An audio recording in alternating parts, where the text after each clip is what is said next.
15টা club নিয়ে একটা issue ছিল। আমি ওই 15টা ক্লাবের একটা ক্লাব আমার, আমি ভাইস প্রেসিডেন্ট ওই ক্লাবের। সো আমি ওই দিক থেকে এসেছিলাম। বাট আমি যখন কথা বলেছি, আমি ওনাদেরকে স্পষ্টভাবে একটা জিনিস বলেছি যে দেখেন, এখানে 15টা ক্লাবের চেয়ে বড় বিষয় হলো আপনারা যে সিদ্ধান্তটা নিতে যাচ্ছেন, আপনার 300টা ক্রিকেটারের কথা মাথায় রাখতে হবে। কেন এই 15টা ক্লাব রেগুলারলি ক্রিকেট খেলে, বিভিন্ন ডিভিশনে ক্রিকেট খেলে, বিভিন্ন ডিভিশনকে প্রত্যেকটা প্লেয়ারদেরকে পেমেন্ট করে, ওই টাকা দিয়ে কিন্তু তাদের একটা বছরের 70 to 80% আয়। আর তাদের প্লেয়ারদের কথা খালি এখানে আসছে না, প্লেয়ারদের সাথে তাদের পরিবারও জড়িত। তো আপনারা যে সিদ্ধান্ত নেবেন, সিদ্ধান্ত নেওয়ার সময় এই জিনিসটা আপনাদের মনে রাখতে হবে। সেকেন্ডলি, ফর এক্সাম্পল, যে নিয়মে এই জিনিসটা করা হচ্ছে, কি কারণে করা হচ্ছে, এটা স্পষ্টভাবে ক্লিয়ার।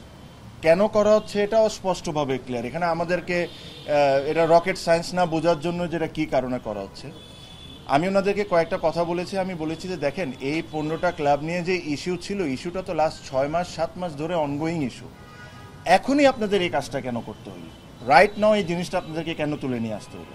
সেকেন্ডলি, বাংলাদেশের প্রত্যেকটা জায়গায় প্রত্যেকটা মানুষকে একটা অপশন দেওয়া হয়, একটা অপশন ক্রিয়েট করা হয়। আপনারা যদি 15টা ক্লাব নিয়ে যদি কোনো অবজেকশন থাকতো, তাহলে আপনারা কাউন্সিলর ফর্মটা দিলেন কেন? সেকেন্ড যে কথাটা হলো, এই কাউন্সিলরের যে 15টা কাউন্সিলরের মধ্যে আমি ধরে নিলাম 3 জন 4 জন যোগ্য কাউন্সিলর হইতে পারে, যারা আসলে ক্রিকেটকে ডেফিনেটলি খুব ভালো একটা জায়গায় নিয়ে যেতে পারে, বা তাদের একটা স্বপ্ন থাকতে পারে। তাদের স্বপ্ন তো আপনি নষ্ট করে দিলেন, বিকজ আজকে যদি এটা বিপক্ষে যায়, তাদের আর কোনো চান্সই নেই নতুন করে কাউন্সিলর হওয়া। যদি আপনারা তাদেরকে কাউন্সিলরশিপটা না দিতেন, তাদেরকে বলতেন যে এই ক্লাব থেকে যদি কাউন্সিলর হন এরকম একটা ঘটনা ঘটতে পারে, তাহলে তো ওই 15টা কাউন্সিলরের একটা অপশন থাকতো যে ওরা অন্য কোনো একটা ভাবে এসে হলেও কাউন্সিলর হইতে হইতো। সো আমি ওনাদেরকে একটা জিনিস বলেছি, আমি বলছি যে দেখেন, যেহেতু এটা ক্রিকেট বোর্ডের কথা, ক্রিকেটের কথা, অনেক সময় লয়ের উপরে যেও অনেক কিছু সিদ্ধান্ত নিতে হয় ক্রিকেটের ক্ষেত্রে। আর যেহেতু এখানে 300টা ক্রিকেটারের পরিবার জড়িত, আপনারা জিনিসটা খুব বুঝে শুনে যেটা রাইট ওইভাবে করেই কথাটা বলবেন। কোন ক্রিকেট ক্লাবের অ্যাড্রেস কোন জায়গায়, এটার চেয়ে ইম্পর্টেন্ট হওয়া যে এই ক্রিকেট ক্লাব কি কালকে জন্ম নিছে, কালকে জন্ম নিয়ে কাউন্সিলর হয়ে কি আমরা এই কাজটা করতে আসছি? না। এই ক্রিকেট ক্লাবের প্রত্যেকটা ক্রিকেট ক্লাবের একটা হিস্ট্রি আছে, পেমেন্ট রেকর্ড আছে, যে প্রত্যেকটা ক্লাব পেমেন্ট করেছে ক্রিকেটারদেরকে। সো এইসব জিনিস আপনারা করবেন। দেখেন, একটা স্পষ্ট কথা যে এই জিনিসগুলো কেন করা হচ্ছে, এটা আপনাদেরকে কাউকে আমার বলার দরকার নেই। সিম্পল একটা কথা, এই জিনিসটাকে ইলেকশনকে একটা সাইডকে উইক করার জন্য করা হচ্ছে, এটা সবাই জানে। হ্যাঁ, আমার কথা হলো যে আমাদের এত খারাপ সময় এসে গেল যে জিতার জন্য বা নিজের ইচ্ছা পূরণ করার জন্য আপনারা 300টা ক্রিকেটারের লাইফের সাথে আপনারা খেলা শুরু করলেন। আপনারা চিন্তা করে দেখেন, আমি যা বলছি কোনো যুক্তি ছাড়া কি কোনো কথা বলছি কিনা। ইলেকশন করবেন, ইলেকশনে জিতবেন, ফেয়ার ইলেকশন হবে, যে আসবে, যার কাছে ভোট বেশি পড়বে সে জিতে নিয়ে চলে যাবে। বাট এটার জন্য আমার বয়স তো খুব বেশি না, বাট শুনি আর এই প্রসেসের সাথে যখন আসি, ওনাদের বয়স 60-65 হইতে পারে, ওনারা যে জিনিসটা আমাকে বলেন যে ক্রিকেট বোর্ডের ইতিহাসে কোনো দিন এত নোংরামি আমরা কোনো সময় দেখিনি। একটা জিনিস আবারও বলে দিই, যে জিনিসটা আপনারা করে যাচ্ছেন, করতেছেন, এটা কিন্তু একটা হিস্ট্রি হয়ে যাবে। এই জিনিসটা কিন্তু একটা রেকর্ডেড রয়ে যাবে, পরবর্তীতেও কিন্তু এই জিনিসগুলোই ফলো করা হবে। সো আমার হাম্বল রিকোয়েস্ট যে এই জিনিসগুলো আপনারা করেন না, অনেস্ট ওয়েতে ইলেকশনটা করেন, ফেয়ার ওয়েতে ইলেকশন করেন, ইলেকশন করে আগে যান। আরেকটা এক্সাম্পল দিলাম, কালকের বিষয়, আমার বিষয়টা আপনারা জেনেছেন, যে আমার নামে কমপ্লেন করছে, সেই বিভিন্ন জায়গায় বলে যাচ্ছে আমি করি নাই, আমি সাইন করি নাই। এটা অ্যাকচুয়ালি কে লিখেছে এটা আমিও জানি কে লিখেছে। আমাকে এসব বলার আগে কিন্তু বলে দেওয়া হচ্ছে যে এরকম করা হবে তোমার এগেনস্টে। ঠিক আছে? সো আমার কথা হলো যে জিনিসটা আমার বিপক্ষে ওনারা এলিগেশন আনার চেষ্টা করছেন, ওনারা একটা জিনিস ভুলে যাচ্ছেন। এখানে কিন্তু 2টা কথা উল্লেখ করা আছে, অর্গানাইজার বা সাবেক ক্রিকেটার। আমি যে অর্গানাইজার না, এটা কেউ প্রমাণ করতে পারবেন? 3টা টিম অন করি, 2টা টিমের কমিটিতে আসি, গেল এক। সেকেন্ড কথা হলো সাবেক ক্রিকেটার। প্লিজ আপনারা গঠনতন্ত্রটা বের করে দেখেন, সাবেক ক্রিকেটার লেখা আছে, বাট সাবেক ক্রিকেটারের কি কোনো ব্যাখ্যা দেওয়া আছে কিনা, যে আমার অফিসিয়ালি রিটায়ারমেন্ট ঘোষণা করতে হবে। যদি এই কেসই হয়, বিসিবি যে 15 জনের তালিকা দিয়েছেন, মোহাম্মদ আশরাফুল তো রিসেন্টলি ইংল্যান্ডে ক্রিকেট খেলে এসেছেন।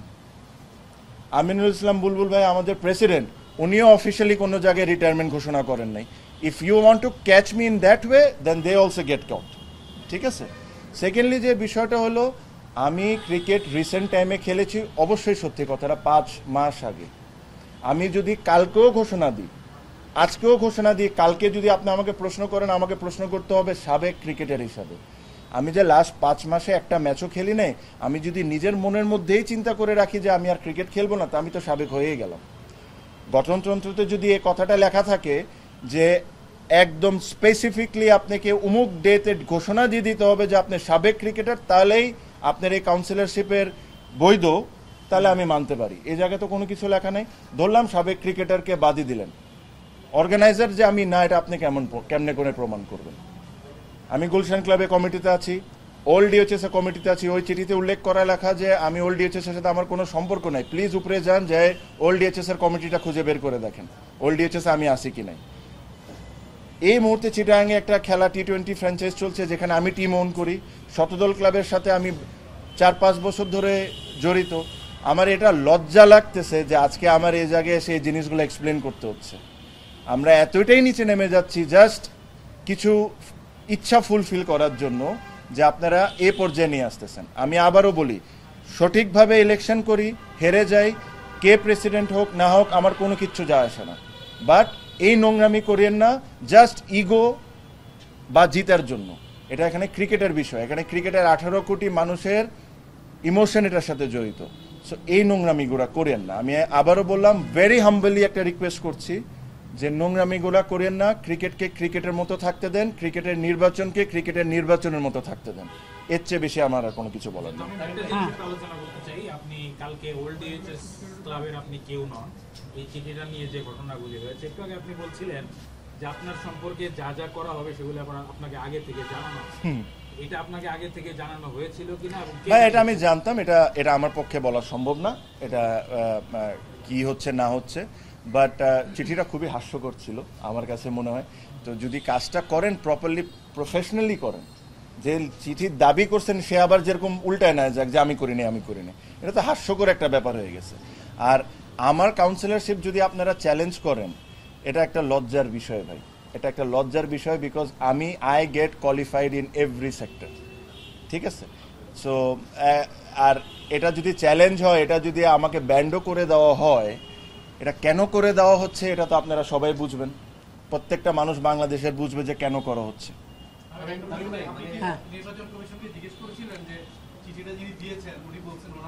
আমার এই বিষয়ে কোনো প্রশ্নই করেননি আমাকে, না এটার বিষয়ে কোনো টাইম দিয়েছেন। তো আমি আমার কাছে মনে হয় যে এই জিনিসটা ওনারা অ্যাকসেপ্টই করেন নাই, বিকজ এখানে আরেকটা বিষয় আছে যে কালকে আমি নিউজেই দেখছিলাম যে অনেকে ভোটার আইডি দিয়ে জিনিসটা জমা দিতে হচ্ছিল।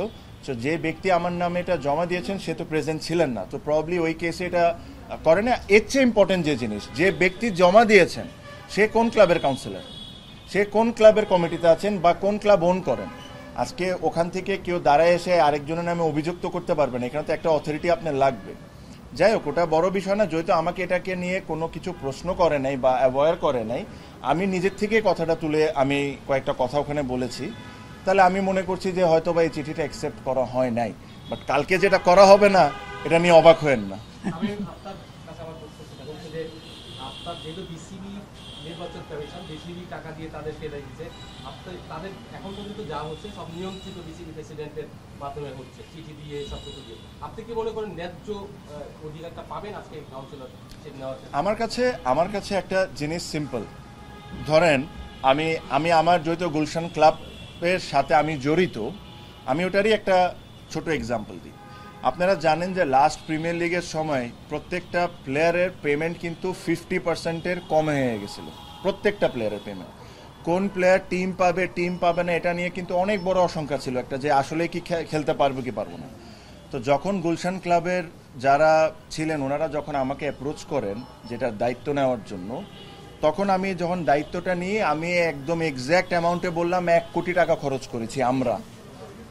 1 কোটি টাকা খরচ করে এখানে লিটন দাসের মতো প্লেয়ারকেও ও খেলেছে, প্লাস আন্ডার 19-এর most of the under 19 players including the captain এখানে খেলেছে। আমার যে এক্সপেকটেশন ছিল এই ক্লাব থেকে তার চেয়ে ওভার অ্যাচিভ করেছেন এরা। তো যখন একটা ক্লাবকে এরকম কেউ স্পন্সর করে, তো স্পন্সর করে এখানে তো আর কেউ টিভি রাইটসের টাকা পায় না, স্পন্সরশিপের টাকা পায় না, কেউ না কেউ দায়িত্ব নেয়, নিজের পকেটের টাকা খরচ করে টিমটা চালায়। আর এটার বিনিময়ে কি পায়? কাউন্সিলরশিপ পায়, দায়িত্ব নেয় 3-4 বছরের। আজকে যদি আমার এই ভোটিং রাইটসটা আমার থেকে নিয়ে নেওয়া হয়, আমি তো নেক্সট 3 বছরের কাজ আমি যদি ফাইন্যান্সিং আর না করি, এই টাকা পয়সার দায়িত্ব কি ইসি নিবে না বিসিবি নিবে? এই 20টা প্লেয়ারের দায়িত্ব কে নিবে? এখানে 15টা টিমের কথা আসতেছে, 300টা প্লেয়ার। এই 300টা প্লেয়ারের 15টা কাউন্সিলর যদি ব্যাক আউট করে, এই 300টা প্লেয়ারের দায়িত্বটা কে নিবে? বিসিবি, ইসি না অন্য কেউ? ঠিক আছে, আমার কথা ইজ ভেরি সিম্পল। জিনিসটা হলো, যদি এই ক্লাব কালকে জন্ম দেওয়া হইতো জাস্ট বিকজ আমার ভোট ব্যাংক বাড়ানোর জন্য, বা যারা ইলেকশন করবে তাদের ভোট ব্যাংক বাড়ানোর জন্য কালকে জমা হয়ে আজকে কাউন্সিলর লিস্ট হইতো, আমি আপনার সাথে 100% একমত, এটা নিয়ে তদন্ত হওয়া উচিত। কিন্তু এই ক্লাবগুলোর তো হিস্ট্রি আছে ভাই, 5 বছর, 10 বছর, 15 বছর, 20 বছরের হিস্ট্রি আছে। এদেরকে নিয়ে আপনারা কি রাজনীতি করতেছেন? এখানে তো এইসব করার দরকার নেই। আপনি এখানে আসছেন, ক্রিকেটের একটা ইলেকশন হবে, যে যোগ্য সে পাস করবে, যাকে ভোট দিবে সেই পাস করবে।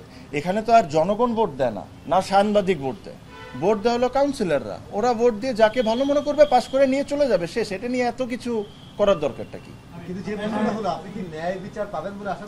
আমার কাছে মনে হয় যে আমি যে স্পিচটা দিয়েছি ওনাদেরকে, আপনাদেরকে এখানে যে স্পিচটা দিয়েছি, অলমোস্ট সিমিলার স্পিচ দিয়েছি। আমি ওদেরকে এটাও বলেছি যে ভাই, আপনারা কিন্তু অনেক কিছু লয়ের থেকে উপরে যায় চিন্তা করতে হয় ওয়েন ইট বিকাম, যখন এটা একটা মানুষের ক্ষেত্রে এসে যায়, পরিবারের ক্ষেত্রে এসে যায়, তাদের রুজি রুটির ব্যাপারে এসে যায়। আপনারা সব কিছু বিবেচনা করবেন। 300টা ক্রিকেটারের ব্যাপার আছে এখানে, 300টা ক্রিকেটার রাস্তায় নেমে আসবে যদি ওরা ক্রিকেট না খেলতে পারে। সব কিছু চিন্তা করে এটা করবেন। আমার কাছে মনে হয় এনাফ গ্রাউন্ডস আছে তাদের। আমি কোনো পার্টিকুলারলি, আমার টিম তো অবশ্যই আছে, but I spoke in favour of whole cricket. প্লেয়ারদের বিষয় নিয়ে আমি কথাটা তুলেছি। আমার কাছে, আমি আশাবাদী যে এরকম নোংরামি হবে না।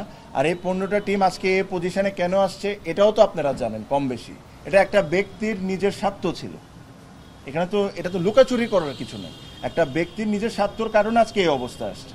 আমিও ডিটেলসে গেলাম না। আমার কাছে মনে হয় যে ইলেকশনের যা হওয়ার হোক, টিমগুলা বেঁচে থাকলে বাংলাদেশে ক্রিকেটটা চলতে থাকবে, এই ছেলেগুলা ক্রিকেট খেলতে পারবে। কয়েকদিন পরে কিন্তু 3rd ডিভিশন, আমি if I am not wrong, এই 15টা টিমের মধ্যে 8-9টা টিম 3rd ডিভিশনের মধ্যে।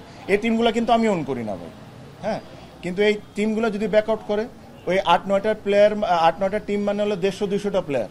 এই 150-200টা প্লেয়ারের দায়িত্ব কে নেবে? ইসি না বিসিবি?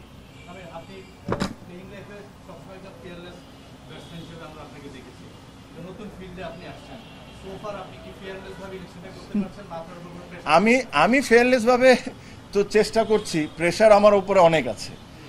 আমি যেটা বললাম, কালকে আমার কাউন্সিলরশিপও ক্যান্সেল হয়ে যেতে পারে, কোর্টে রিটও হয়ে যেতে পারে, কোর্টে কেস হয়ে যেতে পারে। এখন কেন হবে এটা আপনারা খুব ভালো করে বুঝেন। আমার এর চেয়ে বেশি এক্সপ্লেন করার কিছু নাই। আপনারা, you guys are smart enough to understand.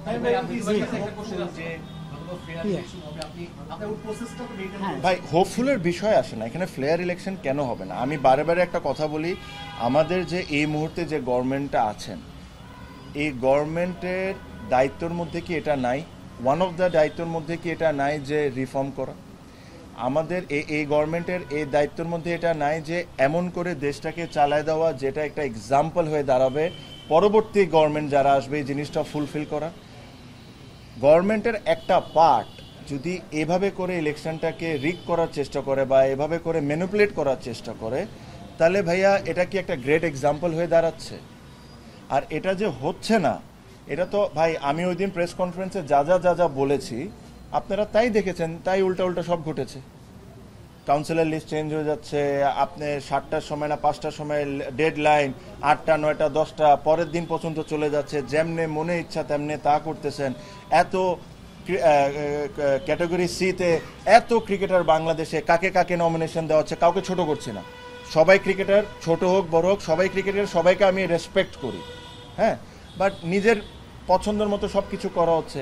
এই জিনিসগুলো আপনারা ক্রিকেটের সাথে, আমার যতটা বয়স 18 বছর ক্রিকেটের সাথে এই মাঠে, আপনাদের মধ্যে এখানে আমার চেয়ে ডাবল বয়সী আছেন যারা এই মাঠে আসেন, সবাই আপনারা জানেন কি হচ্ছে না হচ্ছে। সো আমি একটা জিনিস বলবো, ক্লিয়ারলি একটা মেসেজ দিব, আমার পক্ষে হয়ে কারো কোনো কথা বলার দরকার নেই। সত্যির পক্ষ হয়ে কথা বলেন, যেটা রাইট ওটা নিয়ে কথা বলেন।